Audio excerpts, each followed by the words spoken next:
He's extremely excited to be a Cowboy. Really? Not only do the Cowboys have an established, clear-cut starter in Dak Prescott, but they also have the best backup quarterback in all of pro football in Cooper Rush, which obviously makes Trey nothing more than third-team scout team quarterback. Trey also said it's surreal playing for such an historic organization as the Cowboys. And he emphasized how much it meant to him last year when Dak reached out to him after he broke his ankle, an injury, of course, similar to the one Dak had suffered. Dak, said Trey, has welcomed him with open arms. So, Richard Sherman, what do you make of what Trey Lance said yesterday? Nothing. There was nothing. He said exactly what you need to say. He thanked the San Francisco 49ers for drafting him and his time there. He thanked the Dallas Cowboys. I'm excited to be here. I'm going to do my best to help the team win. There was absolutely nothing there. He can go a lot of ways because, you know, I'm spiteful. You trade me and you treat me like this, I'm going after somebody. I'm saying something to somebody. He handled it with extreme class. I can attest to that. I mean, you can only be who you are. But he handled it with class. He did a great job. I think he's ready for the moment. It's refreshing to see him. He's happy. Okay, but what do you make of big smile going to Big D because of what? It's Dallas, man. It's the Cowboys. Well, is that it? You know, you were there. But everybody, and I'm going to say this in every single sport, and people can lie and say that's not true. If you play baseball, you want to play for the Yankees if you get an opportunity and a chance. You play basketball, guess who you want to be? The Lakers. You want to be in purple and gold right here in L.A. Yes, you do. And if you play football, if you can somehow land in Dallas, Texas, and play for the Cowboys, it used to be the San Francisco 49ers because of the owner. Because of the owner. Yeah. You know DeBartolo did it a certain way. Yeah. You know Jerry does it a certain way. Yeah. You know what Frisco looks like in the star and all that. So, yes, you are kids growing up and you're looking at certain things as America's team, and you're like, regardless of what the record is, regardless of if they hadn't won a championship since Michael Irvin played on the team, regardless. They haven't been to the NFC Championship game since 1995. Exactly, What? but that's okay. I don't think about that. I just think about putting a star on the side of my helmet. Okay. Every single player that has an opportunity to play for the Cowboys, guess what they always say? Man, I'm just glad to be here. They looking around, and that's the feeling that you have. You're also getting away from a bad situation in San Francisco. You know, coaches like to say, our system is very difficult. It's wordy. Guys can't pick it up. All of those sort of things, because now there's a built-in excuse as to how and why you made the mistake drafting and developing somebody. That's a built-in excuse for that. Now, he can go to Dallas and sit on the pine for a year. Now he battles for the number 2 spot next year against Cooper Rush, if Cooper Rush is still there. And now you win that number 2 spot. Dak Prescott is still there. The opportunity presents itself because you're sitting at number 2. You're not sitting at number 3. You're sitting at 2. And anything could happen to Dak Prescott. Anything, because we've seen it in the past. Now you slide in and you get your opportunity to put good tape together, whether it's for the Dallas Cowboys or somebody else. He understands that without having to tell us in the public what he's thinking. Okay, real quick. Richard, did you grow up wanting to be a Dallas Cowboy? Heart of hearts? No. I watched the Houston Oilers and now Tennessee Titans and Warren Moon and all that, and for some reason that's who I wanted to be. It was a black quarterback in the league. I played Madden. That's cool. That's good. That's what I liked. I mean, did you like the oil derrick on the side of the I did. I thought that was pretty sweet. But if powder Dallas would have said, we got to have him, would you frown up at that? No. I didn't say that. See, that's what I'm saying. That's what I'm saying.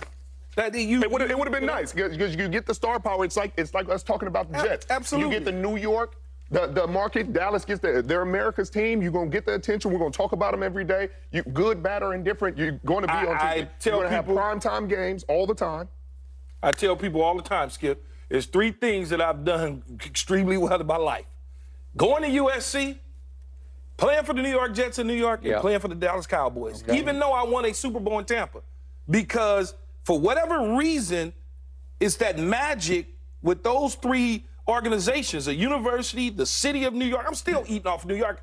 They act like I won 9 Super Bowls out there, and all I did was help go to the AFC Championship game. I know, it's something but you about were that. the last receiver ever to be drafted but number 1. It's something about playing in places like Dallas and New York and L.A. It's just, it is what it is. It's the big city vibe. But what you said, I don't agree with. You said he left a bad situation in San Francisco. Because Why wasn't it bad? I guarantee you, Brock Purdy don't think it's a bad situation. For him, it's a great situation. It wasn't a bad situation for Trey, but it's one of those things you have to take advantage of your opportunity. And I'm not saying injuries are anybody's fault. You don't control that. But if you don't take advantage of your opportunity, somebody else will. The Wally Pitts situation, when I got my first start, it was because of injury. I understand. It was because of injury. Guy got injured, a veteran, a guy I respected a ton, got injured. Then the next guy got injured. Then I'm out there playing, and I played 100 snaps, 100 games until I didn't start again. But that was a good situation for you. Right. But it was a bad situation for the other guys. Right. It's always a bad situation for the other guy if they don't succeed, if they're not having success. But the guy who's producing, the guy who has production, the guy who goes out there and puts it on tape, it's a great situation. So for Trey Lance, it would have been a great situation because they literally kicked Jimmy G out. Yes. And literally had him standing on the side of the road while they said, hey, this is Trey Lance's team. We traded these picks. We're going to give you the opportunity. He went out there against Chicago, and he stunk. And he stunk. It was a rain game, but it was a rain game for Chicago, too. They put up 19 points. He fumbled the game away. He threw an interception. He didn't produce. So it's like, hey, and then the next game, he gets injured. If they make a decision based on the Chicago game, then it's not John Lynch, who I played with, and Kyle Shanahan shouldn't be in the business if it's solely on the Chicago game. I'm not saying it's solely on the Chicago game. There's probably 1,000 factors. I got to call John and Kyle and ask them. But I'm saying, if I'm the coach and I'm seeing that, then the next game he gets injured. Understood. And then I got 4 other games that he played the year before where it's like, he's just missing. He's not making the reads the way I would have had him make the reads. And then I'm watching him in practice. And then you see his confidence deteriorate. You know, when you first get in the league, your confidence is rocky until you have that moment where you like, bang, I'm here to stay. But my whole point, though, Skip, in all this is it's a bad situation. Whether you created it yourself due to injury and lack of effective play, it's a bad situation. So you have to escape that bad situation to hit the reset button to start all over again. Okay, so now let's talk about good situation.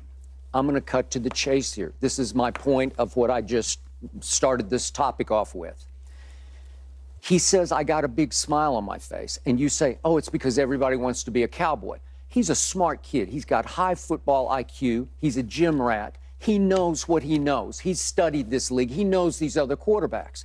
And I'm thinking, we're about to talk about Belichick. He just cut his 2 backups yesterday, and all of a sudden he's down to 1 quarterback. If I'm Trey Lance, I'm thinking, well, I'd rather go up there, right? I'd have a shot. How about Tua? If you're behind Tua, Tua's still shaky there. You they got never Matt know. White now. Okay, all right, but still, I might think I got a better shot there because I know the former head coach didn't like Tua at all. So we'll see what happens.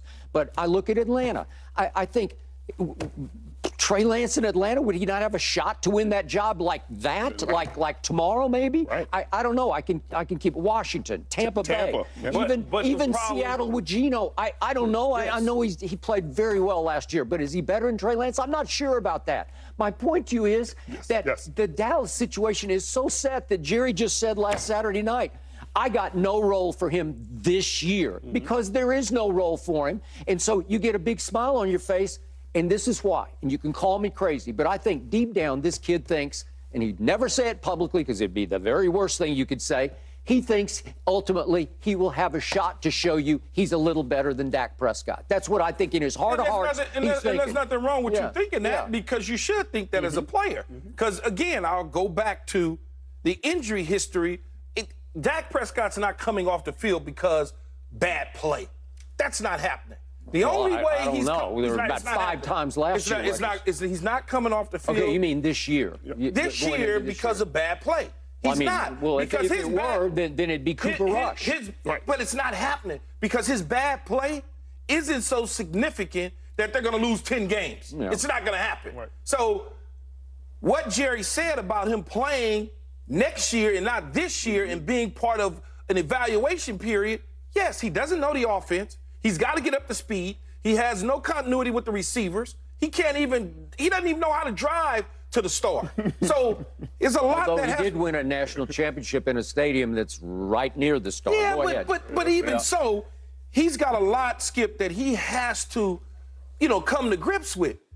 Does he think he maybe, if he gets an opportunity, a chance, he's better than Dak Prescott? Absolutely. Because you're never supposed to think anything different.